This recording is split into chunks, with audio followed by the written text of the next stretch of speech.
మీ business ఏదైనా మీ ఊర్లో promotion చేయాలంటే అది సుమన్ టీవీతోనే సాధ్యం. ఇప్పుడే సంప్రదించండి. Welcome to Suman TV Kothagudem. ప్రస్తుతం మనం పోస్ట్ ఆఫీస్ సెంటర్లో ఉన్న మహిళా ఆదర్శ పోలింగ్ కేంద్రంలోని ఇక్కడ ప్రస్తుతం చూస్తున్నట్టయితే ఎస్పీ రోహిత్ రాజ్ గారు తనిఖీల నిమిత్తం వచ్చారు. సార్తో మాట్లాడి తెలుసుకుందాం భద్రాద్రి కొత్తగూడెం జిల్లాలో పోలింగ్ ప్రక్రియ ఎలా జరుగుతుంది అనేది. సార్, మన భద్రాద్రి కొత్తగూడెం జిల్లాలో పోలింగ్ ఎలా జరుగుతుంది సార్?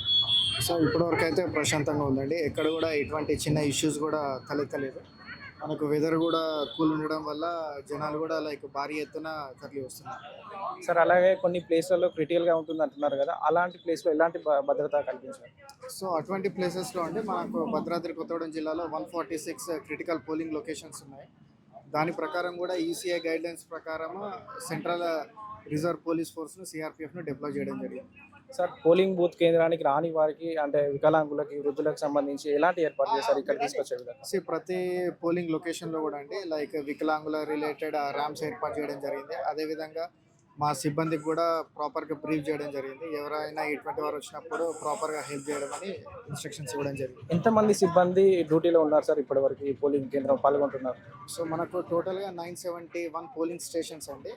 వాటిలో స్టాటిక్ బందోబస్తు పక్క పెడితే మనకు క్యూఆర్టీ టీమ్స్, అదేవిధంగా ఏరియా డామినేషన్ ఇవన్నీ కూడా కలుపుకొని ఆల్మోస్ట్ 2500 పోలీస్ మెన్ డిప్లాయ్ చేయడం జరిగింది. సార్, గతంలో చూసుకున్నట్టయితే ఈసారి పోలింగ్ శాతం పెరిగే అవకాశం ఉందంటారా?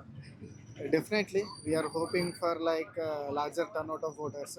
ఈసారి ఓటర్ అవేర్నెస్ క్యాంపెయిన్స్ కూడా కొంచెం బాగానే కండక్ట్ చేయడం జరిగింది. రెవెన్యూ వాళ్ళైనా, పోలీస్ డిపార్ట్మెంట్ నుంచి అయినా కూడా. I hope more turnout of voters. Thank you sir.